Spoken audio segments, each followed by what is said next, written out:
মৰমৰ ছাত্ৰ-ছাত্ৰীসকল, আজি মই তোমালোকৰ বাবে সপ্তম শ্ৰেণীৰ বিজ্ঞানৰ ৫ নম্বৰ পাঠ অম্ল, ক্ষাৰক আৰু লৱণ এচিডছ, বেচিছ এণ্ড চল্ট শীৰ্ষক পাঠটিৰ প্ৰশ্নোত্তৰসমূহ লৈ আহিছোঁ।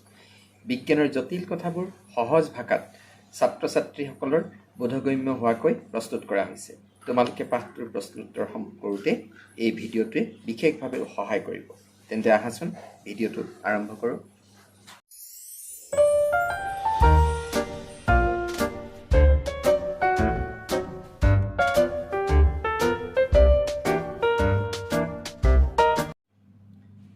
এই পাঠটি অনুশীলনীত থকা প্ৰথম প্ৰশ্নটো হ'ল অম্ল আৰু ক্ষাৰকৰ মাজৰ পাৰ্থক্য লিখা। উত্তৰ: অম্ল আৰু ক্ষাৰকৰ মাজৰ পাৰ্থক্য হ'ল ক. অম্লৰ সোৱাদ টেঙা কিন্তু ক্ষাৰকৰ সোৱাদ তিতা।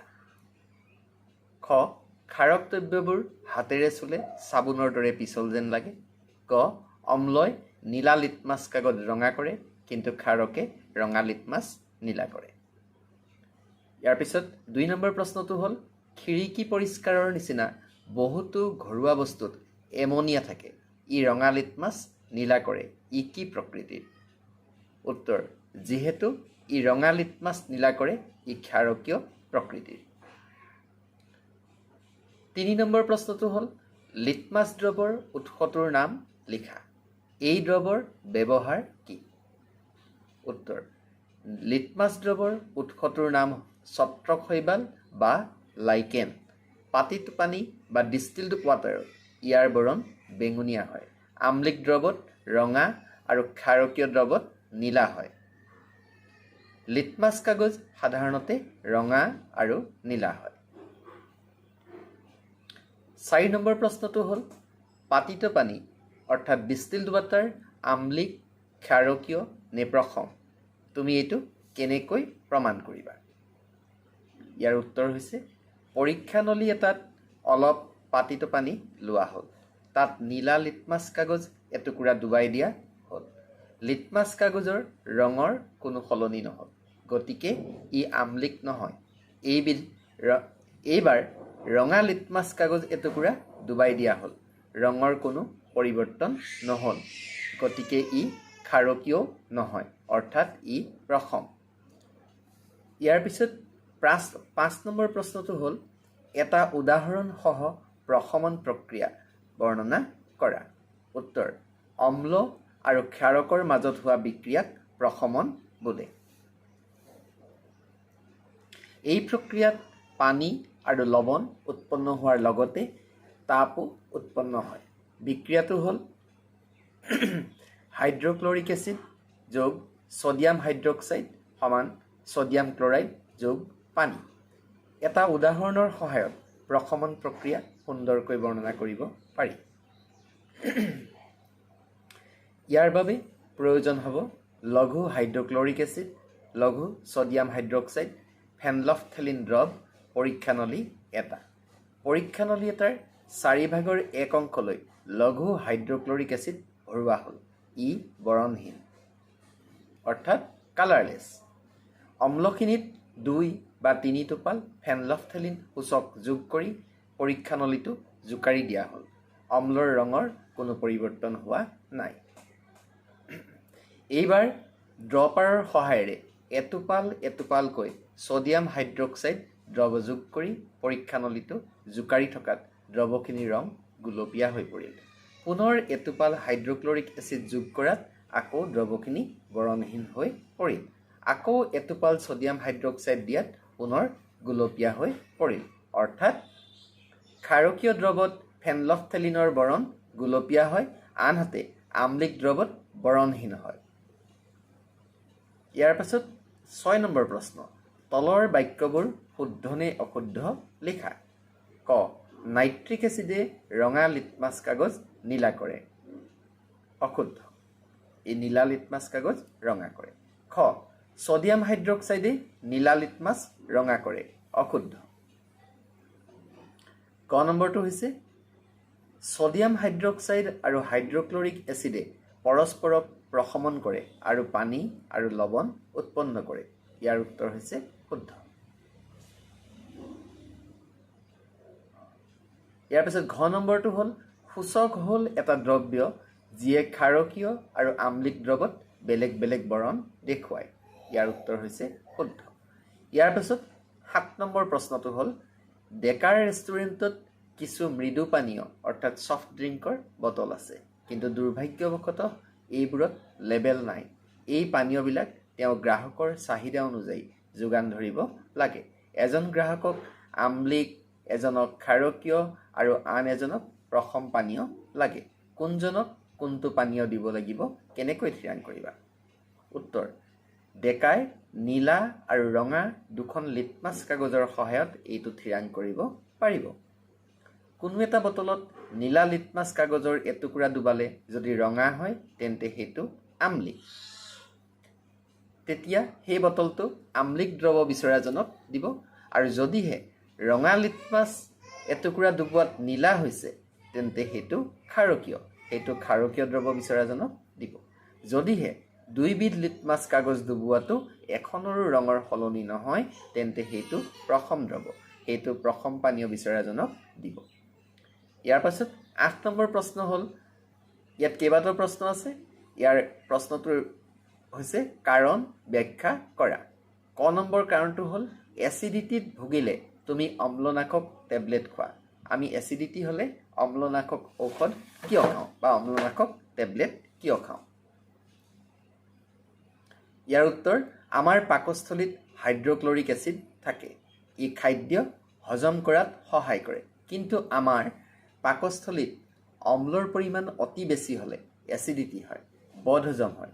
তেতিয়া আমি অম্লনাশক টেবলেট খাওঁ। এইবোৰ টেবলেটত মেগনেছিয়াম হাইড্ৰক্সাইড নামৰ ক্ষাৰক থাকে। ই পেটৰ অতিৰিক্ত হাইড্ৰক্লৰিক এচিডৰ সৈতে বিক্ৰিয়া কৰি প্ৰশমিত কৰে আৰু অতিৰিক্ত অম্লৰ প্ৰভাৱ নাইকিয়া কৰে। ফলত আমি এচিডিটিৰ পৰা উপশম পাওঁ। ইয়াৰ পিছত খ নম্বৰ প্ৰশ্নটো হ'ল পৰুৱাই কামুৰিলে ছালত কেলামাইন দ্ৰৱ ঘঁহা হয় কিয়? উত্তৰ, পৰুৱাৰ শুঙত ফৰ্মিক এচিড থাকে। পৰুৱাৰ শুঙত কি থাকে? ফৰ্মিক এচিড থাকে। পৰুৱাই কামুৰিলে ছালৰ ভিতৰলৈ ফৰ্মিক এচিড সুমুৱাই দিয়ে, তেতিয়া কেলামাইন দ্ৰৱ ঘঁহা হয়। কেলামাইন দ্ৰৱত জিংক কাৰ্বনেট নামৰ এবিধ ক্ষাৰক থাকে। ই ফৰ্মিক এচিডৰ প্ৰভাৱ প্ৰশমিত কৰে। কেলামাইন দ্ৰৱৰ সলনি আমাৰ পাকঘৰত থকা বেকিং ছ'ডা অৰ্থাৎ ছ'ডিয়াম হাইড্ৰক্সাইড হাইড্ৰজেন কাৰ্বনেট ঘঁহিলেও আৰাম পোৱা যায়। ইয়াৰ পাছত আহিল গ নম্বৰ প্ৰশ্ন। গ নম্বৰ প্ৰশ্নটো হ'ল কাৰখানাৰ আৱৰ্জনাবোৰ জলাশয়ত পেলোৱাৰ আগতে প্ৰশমিত কৰা হয়। কাৰখানাৰ আৱৰ্জনাবোৰ জলাশয়ত পেলোৱাৰ আগতে প্ৰশমিত কৰা হয় কিয়? উত্তৰ, বহুতো কাৰখানাৰ আৱৰ্জনাত অম্ল থাকে অৰ্থাৎ এচিড থাকে। যদি এই আৱৰ্জনাবোৰ পোনে পোনে জলাশয়ত পেলোৱা হয় তেন্তে এই অম্লই পানীত থকা মাছ আৰু অন্য জীৱৰ অপকাৰ কৰে। সেয়েহে কাৰখানাৰ আৱৰ্জনাসমূহ ক্ষাৰকীয় দ্ৰৱ মিহলাই প্ৰশমিত কৰা হয়। ইয়াৰ পাছত আহিল ঘ নম্বৰ প্ৰশ্নটো, মাটিৰ উপচাৰ ছইল ট্ৰিটমেণ্ট। মাটিৰ উপচাৰ কিয় কৰা হয় অৰ্থাৎ ছইল ট্ৰিটমেণ্ট কিয় কৰিব লাগে?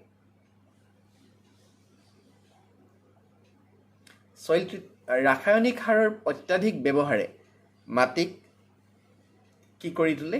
আম্লিক কৰি তোলে। মাটি বৰ বেছি আম্লিক বা ক্ষাৰকীয় হ'লে উদ্ভিদৰ বৃদ্ধি ভাল নহয়। মাটিডোখৰ বেছি আম্লিক হ'লে পোৰা চূণ অৰ্থাৎ কেলছিয়াম অক্সাইড বা শিথিলিত চূণেৰে উপচাৰ কৰি মাটিৰ উৎকৰ্ষ সাধন কৰা হয়। শিথিলিত চূণক আমাৰ কি কয়? Calcium hydroxide. আনহাতে মাটিডোখৰ ক্ষাৰকীয় হ'লে তাত জৈৱ পদাৰ্থ যোগ কৰা হয়।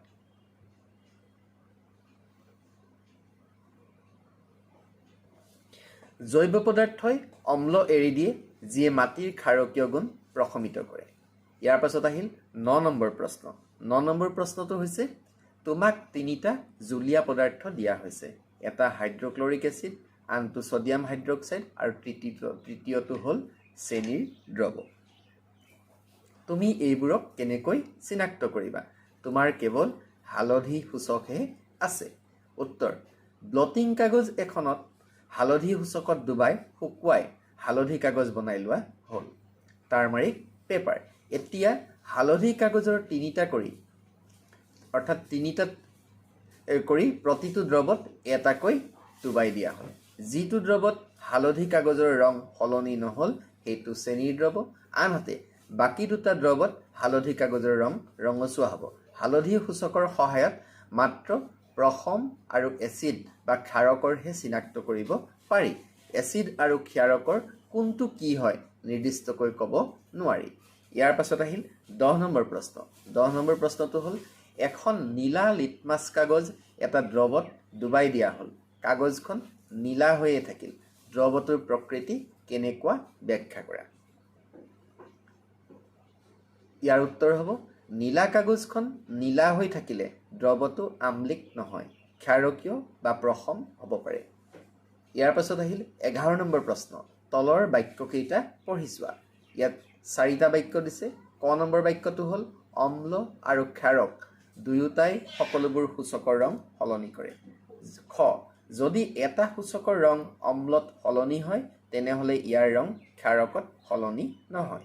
গ নম্বৰটো হ'ল যদি এটা সূচকৰ ৰং ক্ষাৰকত সলনি হয় তেনেহ'লে ইয়াৰ ৰং অম্লত সলনি নহয়। ঘ অম্ল আৰু ক্ষাৰকত ৰং সলনি হোৱাটো সূচকৰ প্ৰকাৰৰ ওপৰত নিৰ্ভৰ কৰে। উক্তিবোৰৰ কোনটো শুদ্ধ?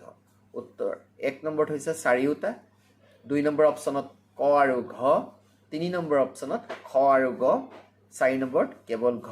ইয়াৰ শুদ্ধ উত্তৰ হ'ব 3 নম্বৰ অপশ্যন খ আৰু গ। খ নম্বৰটো আছিল যদি এটা সূচকৰ ৰং অম্লত সলনি হয় তেনেহ'লে ইয়াৰ ৰং ক্ষাৰকত সলনি নহয়।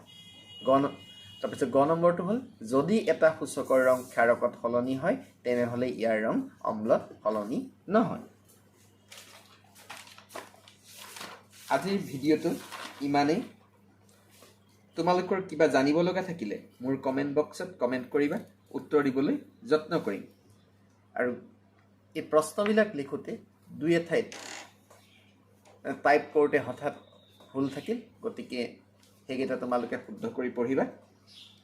ভিডিঅ'টোৰ জৰিয়তে তোমালোক উপকৃত হোৱা বুলি জানিলে মোৰ কষ্ট সাৰ্থক হ'ব। শেষত তোমালোকৰ মংগল আৰু সুস্বাস্থ্য কামনাৰে মনোজ শইকীয়া ছাৰ। ধন্যবাদ।